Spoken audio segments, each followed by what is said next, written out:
ईशा वाक्योपनिषद का आज हम ये तृतीय श्लोक है उसका व्याख्यान करते हैं। ऐश्वर्या नामते लोका अंधीन तमसवता काउस्ते प्रत्याभिगच्छन्ति ये के चात्मभोजना। यहाँ कहा गया है कि असुर संबंधी लोग आत्मा के आदर्श अज्ञान से आसक्त हैं। असुर लोग, बस असुर मानी राक्षस लोग के लोग, जिस लोग में रहते हैं असुर कहा गया है। तो कहा गया कि आत्मा के आदर्श रूप, आदर्श मन जिसका दर्शन नहीं करते वो लोग आत्मा को नहीं जानते, इसमें असुर कहा गया। क्या काम है? जो आत्म तत्व का बोध नहीं करते उनको वेद असुर कहा गया है। वेद ने असुर कहा है। आत्मा के आदर्श रूप अज्ञान से आच्छादित हैं जो प्राणी, जो कोई भी आत्मा का हरण करने वाले लोग हैं, अर्थात जो आत्मा को नहीं जानते। आत्मा का हरण का तात्पर्य है जो आत्मा से अद्वितीय हैं, जो तत्व को नहीं जानते, उनके लिए कहा कि वे आसुरी लोग हैं, अर्थात वो राक्षस वर्ती के लोग हैं। और मरेंगे तब अर्थात जब उनका शरीर शांत होता है तो वो लोगों को प्राप्त होते हैं, अर्थात आवरण के चक्कर से मुक्त नहीं होते हैं, वह अनेक युगों में भटकते रहते हैं और उनको कर्म होने वाले लोग यानी भोग भोगना पड़ता है उस लोक में, इस लोक में, चाहे वो ब्रह्मा के लोग तक जाए। इसलिए शास्त्र वेद कहता है जो कोई आत्मा का नाश करते हैं आत्मा आती है। जो आत्म तत्व का नाश करें, जो आत्मा को नहीं जानते हैं, आत्म तत्व का जानने का प्रयास नहीं कर रहे हैं, तो यहाँ पर वेद कहता है कि वह आत्मघाती है। और एक है जो अज्ञानी लोग सर्वदा अपने आत्मा की किस प्रकार हिंसा करते हैं, अविद्या से, अज्ञानता से। इसलिए यहाँ पर अज्ञानी जीवों की दृष्टि में नित्य विद्यमान आत्मा का अजर आत्मा तत्व आदि ज्ञान कार्य यानी फल भरे हुए के समान द्रोह रहता है। अर्थात जो अज्ञानी जीव हैं वो वास्तव में मरे हुए की तरह रहते हैं, जिनको अपने स्वरूप का बोध नहीं होता है। ये वेद ने कहा है कि अज्ञानी जीव आत्मघाती होते हैं, आत्मघात दोष से कारण जन्म जन्मों में को प्राप्त होते हैं। कहने का प्राय वेद का उपनिषद का अपने सरल भाषा में कि ईशा वाक्योपनिषद का एक तीसरा जो मंत्र है ये कह रहा है कि जो अज्ञानी जीव आत्मघाती हैं, जैसे आत्मघाती उनके लोक में तमसा अज्ञान है, अंधकार है और वो परमात्मा तत्व को नहीं जानते हैं, तो अनेक जन्मों को भटकते रहते हैं। इसलिए आत्मघात दोष होने के कारण वे जन्म के बंधन से मुक्त नहीं हो सकते। अर्थात जब तक जीव अपने निज आत्मा का बोध नहीं करता है तब तक वे दोष आत्मघाती कहता है। जैसे कोई व्यक्ति आत्मघात करता है, अपने आप को बम कर लेता, विस्फोट कर लेता है, तो वेद ने उस अज्ञानी जीव का आत्मघाती है, वो आत्मघाती था अपने अपना स्वयं नाश करता है। जो अपने स्वरूप को नहीं जानता है तो वेद ऋचा कहता है कि वह अपने आत्मघात करता है अपने आप को, और वो संसार के जन्मों से नहीं छूट सकता। और यहाँ का इसके विपरीत जो लोग ज्ञानी लोगों को मुक्त हो जाते हैं, वे आत्मघाती नहीं होते हैं। तो आत्म तत्व तो कैसा है उसको बताया गया है। तो आत्म तत्व तो है कैसा? दो बातें अज्ञानी आत्मघाती बताया श्रुति ने, और वो जन्म निर्माण के चक्र में जन्मते बढ़ते रहते हैं। दूसरा सूत्र बताया जो आत्म तत्व को जानते हैं मुक्त हो जाते हैं, उनका रास्ता क्या है, आत्म तत्व कैसा है। यहाँ पर कहा है अनेजेतन एजत अजय कंपने कंपनम चलनम स्वाध्याय सर्वदेव रूपम प्रथम सर्वभूतेषु मन।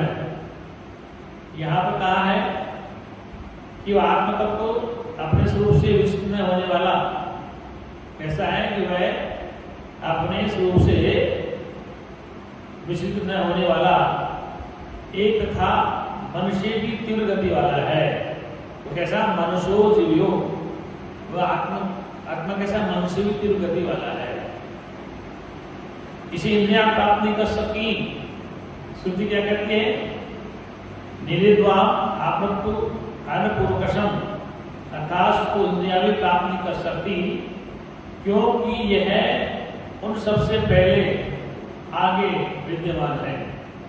इंद्रियां प्राप्त नहीं कर सकती कि मन से वो पहले है, इंद्रियों से वो पहले है, इसलिए इंद्रियां और मन उसको प्राप्त नहीं कर सकते हैं। श्रुति कहती है कि वह स्थिर होने से भी अन्य सब गतिशीलों को अतिक्रम कर जाता है।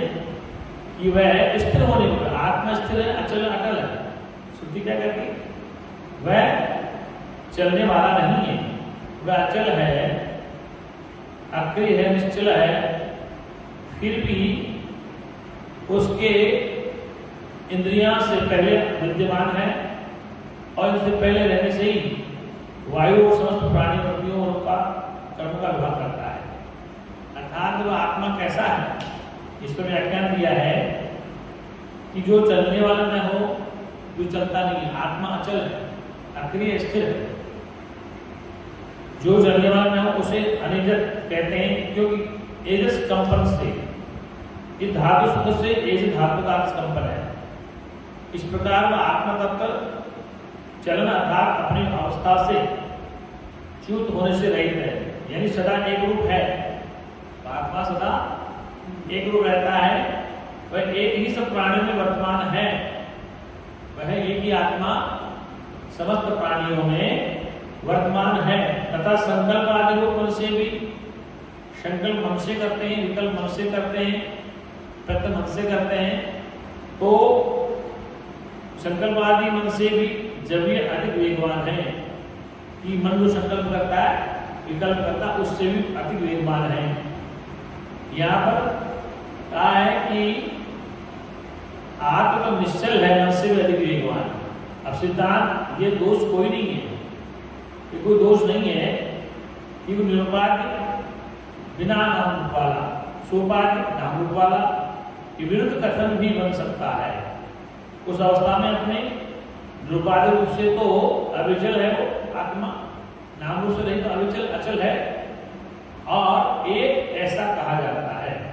तथा अंतरगण की मन रूप संकल्प विकल्प आत्मा की उपाधि अनुपूरक करने के कारण मनुष्य भी अधिक वेगवान कहा गया है, उसे वेगवान कहा गया है। इसलिए कहा इस लोक में देहस्थ मन का ब्रह्मलोक आदि दूर देशों में संकल्प रूप से एक क्षण में ही गमन हो जाता है। कहने का प्राय जिस प्रकरण चल रहा है कि वह आत्मा का तो देवण भी प्राप्त करते हैं, अर्थात वह आत्मा नित्य शाश्वत है और वह इंद्रियों से प्रथम, मन से प्रथम है। इंद्रिया मन उससे संचालित नहीं होती है, इंद्रिया और मन उसके द्वारा संचालित होती है। इंद्रियों के द्वारा और मन के द्वारा वह संचालित नहीं होता है, बल्कि वह स्वयं इन समस्त का संचालन करने वाला है, जो समस्त प्राणों का पोषक है, क्रियारूप है, जिसके अधीन ये सारे शरीर इंद्रियां हैं, जिसके अधीन सारी इंद्रियां हैं, तथा जिसमें ये सब प्रतीत हो रहा है, जिसमें ये सब उत्प्रोत है, जो जैसा दिख रहा है। और उस सूत्र संज्ञ तत्व निखिल जगत का विधाता है, ब्रह्मांड का विधाता है, वह मातस्व अर्थात प्राणियों के चेष्टारूप कर्म यानी अग्नि, सूर्य और मेघ आदि के ज्वलन, दहन, प्रकाशन, वर्षा आदि का व्यक्त करता है। बादल का नियम, वर्षा का नियम, वायु का नियम, पृथ्वी का नियम, अग्नि का नियम, सूर्य का नियम, इस सबको अलग अलग बांटता, ऐसा इसका भाव आता है। कहने का तात्पर्य इसके भय से वायु चलता है। क्या होता है? उसके भय से भीष्माताप वायु उसके भय से वायु चलता था, वायु दौड़ता है। श्रुति के अनुसार ददाति का अर्थ है धारण करता है, वह धारण करता है, ऐसा जानो, क्योंकि शरीर और इंद्रिया आदि सभी विकार सबके अधिष्ठान रूप नित्य चेतना आत्म तत्व के विद्यमान रहते ही होते हैं। कहने का तात्पर्य है शरीर और इंद्रिया आदि सभी विकार सबका अधिष्ठान स्वरूप नित्य चेतना आत्मा के विद्यमान रहते ही होते हैं। आत्मा विद्यमान है तो शरीर में विकार प्रतीत हो रहा है, आत्मा ने तो विकार क्या पता चलेगा। इसलिए कहा गया है कि मंत्र को आलस नहीं होता, अतः पहले मंत्र द्वारा कहे हुए अर्थ को ही फिर कहते हैं। क्या कहा है कि आत्मा तत्व चलता है और नहीं भी चलता है, वो आत्मा तत्व चलता भी है और नहीं भी चलता है, वह दूर है और समीप भी है, वह सबके अंतर्गत है और वही इस सब के बाहर भी। दो विशेषताएं श्लोक नंबर 5 पे आ गए। तीसरा भाष्य ग्रंथ का श्लोक नंबर 5, तदे जति तने जति तद दूरे तद्वंतिके तदनंतरस्य सर्वस्य तदु सर्वस्यास्य प्रायन्तः। वह आत्मा तत्व चलता है और नहीं भी चलता है, दूर है और समीप भी है और सबके अंतर्गत है और वही सबके बाहर है। इसका तात्पर्य है जैसे रात्रि में हम सो रहे हैं, गहरी नींद में सो रहे हैं और मच्छर ने काटा। किसने काटा? मच्छर ने काटा तो हाथ हमारा वहां गया जहां पर मच्छर काट रहा था, तो दूर से दूर सुसुप्ति में सो रहे थे और हाथ मुड़ कर मच्छर उड़ाने आ गए। इसलिए ये जिस कारण में आत्म तत्व एजेंट करता चलता है, मतलब वह आत्मा तत्व है, चलता है नहीं भी चलता है, क्रियावान क्रियावान नहीं है, वही स्वयं नहीं भी चलता है, अर्थात स्वयं अचल रहकर भी चलता हुआ सा जान पड़ता है। जैसे थाली में नीचे चुंबक लगाओ और ऊपर लोहे की कील हो तो चुंबक घुमाओ, लोहे की कील घूमती रहेगी, थाली नहीं खींच रही, लोहे की कीलें चुंबक से घूमती रहती है। इसका मतलब वो डायरेक्ट नहीं, बीच में थाली है तो चुंबक की तरह जैसे लोहे की कीलें घूमती ऐसे वो सबको घुमाने वाला है। वो स्वयं अचल रहकर भी चलता हुआ सा जान पड़ता है, अचल है, अक्रिय है, अखंड है, ऐसा है, फिर भी वह चलता हुआ सा प्रतीत होता है। यही नहीं वह दूर भी है, अज्ञानियों का सैकड़ों करोड़ों वर्षों में भी अप्राप्त होने का दूर है। मूर्ख लोग हैं, अज्ञानी लोग हैं जिनको आत्मा का पता नहीं चलता है, वह सैकड़ों वर्षों को भी अप्राप्त होने का दूर समझते हैं, पता नहीं आत्मा का बोध होगा नहीं होगा, तो सैकड़ों जन्मों के बाद ही वह अपने को अप्राप्त मानते हैं। जैसा तंत्र के तत्व अर्थ के ऐसा पदच्छेद करना चाहिए, वही अत्यंत समीप भी है, अर्थात तो दूर ही नहीं, विद्वानों का आत्मा होने के कारण समीप भी है। जो उसको जानता है समीप है और जो नहीं जानता उससे बहुत दूर है। भाई सबके अंतर्यामी भीतर भी है। क्या कहा? सर्वस्यास बाह्यंतर, वह सबके अंदर और बाहर भी है। जैसा कि जो आत्मा सर्वांतर है इत्यादि स्मृति से सिद्ध होता है, आकाश के समान व्यापक होने के कारण वह इस नाम रूप और क्रियात्मक संपूर्ण जगत के बाहर तथा सूक्ष्म रूप होने से इसके भीतर भी है। वो आकाश समान व्यापक है तो बाहर है और सूक्ष्म होने से इसके भीतर भी है और श्रुति के प्रज्ञान घन है। इस कथन के अनुसार निरंतर बाहर भीतर भेद को त्याग कर सरकता है। जैसे मिट्टी के 5 घड़े हैं और पांचों में आकाश है, लेकिन आकाश टुकड़े टुकड़े दिखता है, घटा आकाश दिखता है, मठाकाश दिखता है, लेकिन वो मटके टूट जाए तो आकाश में एक ही है। क्या है? खाली बात एक ही है। इसलिए बताया गया है कि वो आत्मा है, वो चलता है और नहीं चलता है। क्या कहा सूत्र ने? वह आत्मा तत्व चलता है और नहीं चलता। ये कौन सी श्रुति कहती है? ईशावास्य उपनिषद का पंचम मंत्र, 5वां मंत्र। तो कहने का तात्पर्य है कि आत्मा चलता है और नहीं भी चलता, वह दूर है और समीप भी है, वह सबके अंतर्गत है और वही इस सब के बाहर भी है।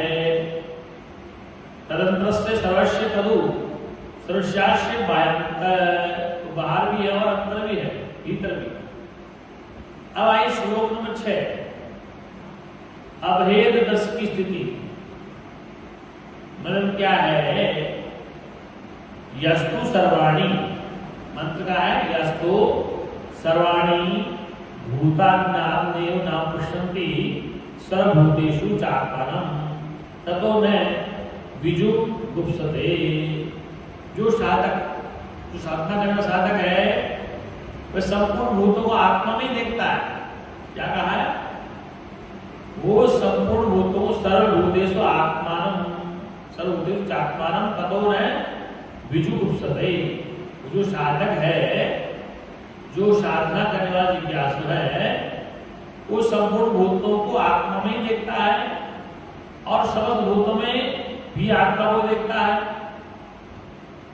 वह इस सर्वात्म दर्शन के कारण ही किसी से घृणा नहीं करता। ये दो बात श्रुति ने बताई कि वो साधक है, संपूर्ण भूतों को आत्मा में ही दिखता है। यस्तु सर्वाणी भूता अन्यानत्वे मानुपश्यति, कि वह साधक संपूर्ण भूतों को आत्मा में ही देखता है और समस्त भूतों में भी आत्मा को देखता है। इसलिए वह ऐसा सम्यक दर्शन कारण किसी से घृणा नहीं करता है। क्या कहा गया? इसलिए जुगुप्सा यानी घृणा, ये वेद है, जुगुप्सा यानी घृणा करना। तो श्लोक नंबर 5 का अभिप्राय हुआ कि वो साधक जिज्ञासु जो आत्म तत्व को जानता है, वह समस्त भूतों को आत्मा में देखता है और समस्त भूतों को भी आत्मा में देखता है और समस्त भूतों में भी आत्मा देखता है। इसलिए वह सम्यक दर्शन है, किसी से घृणा नहीं करता है।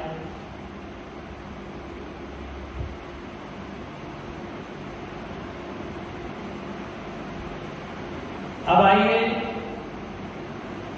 इसी बात को दूसरे मंत्र से सिद्ध किया। किस बात से? वो जो साधक है, जो सब में एक आत्मा को देखता है और सबको एक आत्मा में देखता है। क्या कहा श्लोक में? दोबारा सुने, सर्वभूतेषु चात्मानं ततो न विजुगुप्सते यस्तु सर्वाणि भूतानि मानुपश्यति। ये समस्त भूतों में एक आत्मा को देखता है और समस्त भूतों में एक आत्मा देखता है। एक आत्मा में सबको अद्वैत देखता है, वह सम्यक दर्शन आत्मा रहता, इसे घृणा नहीं करता है। अब है श्लोक नंबर 6, 7 हो गए, 7वां। दूसरी बात को मंत्र से कहा गया है, यस्मिन् सर्वाणि भूत्यात्म व अधिजानत है तत्र को मोह कैसो के एकत्व पश्यत। अब वेद का मंत्र कहता है, जिस समय ज्ञानी पुरुष के लिए, इसके लिए आप सूर्य जाग रहे हो, जिस समय ज्ञानी पुरुष के लिए सब भूत आत्मा हो गए, यस्मिन् सर्वाणि, जिस समय भूतान आत्मा, सब भूत आत्मा हो गए हैं, उस समय एकत्व देखने वाले उस विद्वान को, एकत्व देखने वाले विद्वान को क्या सुख क्या मोह हो सकता है? तत्र को मोह है, कैसो है एकत्व मोह पश्यत है। जो समय एक आत्मा को देखता है, सब भूत आत्मा को ही गए, उस ज्ञानी के लिए सब भूत आत्मा ही हो गए हैं। क्या हो गए? सब भूत आत्मा हो गए हैं। वह ज्ञानी एकत्व देखने से उस विद्वान को क्या शोक क्या मोह हो सकता है? अर्थात नहीं हो सकता। यहां कहा गया है जिस समय जिस प्रोक्त आत्मस्वरूप में परमात्मा तत्व को जानने वाले, अपने आत्मा का ज्ञान करने वाले, स्वरूप को जानने वाले ज्ञानी पुरुष की दृष्टि में वे सब भूत परमात्मा आत्मस्वरूप के दर्शन से आत्मय हो गए हैं, आज समस्त पदार्थ आत्मय हो गए हैं, अर्थात आत्मभाव को प्राप्त हो गया है। उस समय अतः उस आत्मा में क्या मोह है और क्या शोक रह सकता है? शोक और मोह को कामना और कर्म के बीच को न जानने वाले कोई दुआ करते हैं। शोक मोह को कामना और कर्म के बीच को न जाने बोलते हैं। जो आकाश के समान आत्मा का विश्व लेकर देखने वाला उसको नहीं हो सकता। जैसे अज्ञानी मूर्ख है जो कर्म में बंधन में है, कर्ता में बंधन में है, उसको तो शोक मोह हो सकता है, लेकिन समझ में आत्मा को देखता है तो वेद कहता है तत्र को मोह है क्या शोक है। उसको मोह कैसा हो सकता है, शोक कैसा हो सकता है? एकत्व मोह पश्यते, जो सब में देखता है उसको शोक मोह कैसे हो सकता है? क्या मोह क्या शोक? इस प्रकार अविद्या के कारण शोक और मोह की आक्षेप असंभावना दिखलाकर कारण से संसार का अत्यंत ही छेद प्रस्तुत किया गया है कि किस प्रकार से वैज्ञानिक शोक और मोह से ऊपर उठ जाता है, क्योंकि समस्त में बुरा है, चोर है, साहूकार है, डकैत है, जुआरी है, व्यभिचारी है, सब में एक को देख। सब भूतों में क्या कहा है कि वह सब भूतों में भूत जिसमें सब भूत आत्मा ही हो गए, जिसके लिए समस्त भूत आत्मा ही हो गए हैं, उसके लिए कौन सा शोक है, क्या मोह है? इसलिए उस ज्ञानी की श्रुति कहती यस्मिन् सर्वाणि भूत्यानात्मक भूता अन्नात्मेवा अभूत जानाता है तत्र को मोह है कैसे हो गए एकत्व मोह पश्यते। इसलिए आत्मनिर्भर क्या है? उपरोक्त मंत्र से जिस आत्मा का वर्णन किया गया है वह अपने स्वरूप से कैसे लक्षण वाला है, इस बात को फिर मंत्र बताया गया है। वह आत्मा सर्वगत अपरिभाषित है कि जो सब भूतों में आत्मा को देखता है, सब भूतों में आत्मा ही है, इसलिए कहा गया है कि वह है ऐसे लक्षण वाला कैसा आत्मा है? वह आत्मा सर्वगत शुद्ध अशरीरी अक्षत सनाई सहित निर्मल अपापहत सर्वद्रष्टा सर्वज्ञ सर्वोत्कृष्ट और शंभु शंभ ही होने वाला है।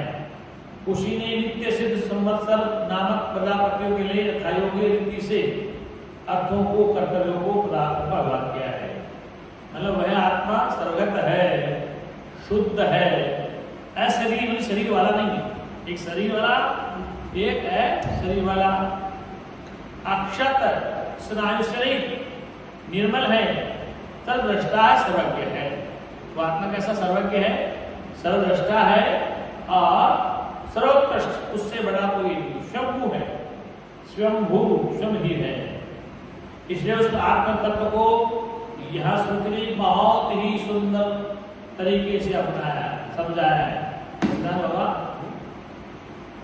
उस आत्म तत्व को समस्त सार रूप में यहाँ पर कहा श्रुति ने कि वह आत्मा सर्वगत सप्रयाग उत्सव, यह आत्मा शुद्धम पवित्रम नित्यम कर्मसी, यह आत्मा शुद्ध है और इसलिए कहा गया है यह आत्मा कैसा है?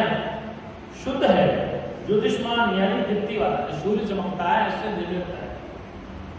ऐसे ही आकार बिना काया वाला, ये काया शरीर का है, आकार बिना काया वाला और बिना शरीर वाला है, अर्थात लिंग शरीर से रहित है, आवरण यानी अक्षत है, स्नायु है, जिसमें स्नायु अर्थात सिराएं न हो उसे सिरा उसका आदि अंत सिरा या ऐसा सिरा नहीं हो सकता। और वह इन दो विषयों से स्थूल शरीर का प्रसिद्ध किया गया है।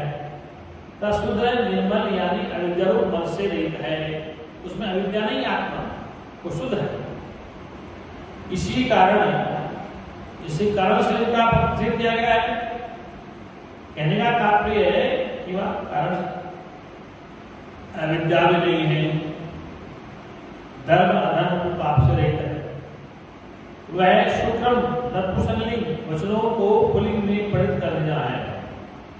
इसे कहा गया है कि आत्मा नित्य, शुद्ध, शाश्वत और निर्लिप्त है। वो सच्चिदानंद भगवान की सत्य सनातन धर्म की। 2 मिनट मेरे साथ लेकर तो होगी।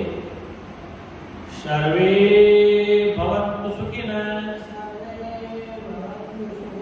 सर्वे सन्तु निरामयाः, सर्वे भद्राणि पश्यन्तु, मा कश्चित् दुःखभाग् भवेत्। हे परमपिता परमात्मा, सब सुखी हों, दुखों से आजाद हों, यही हमारी सद्भावना है।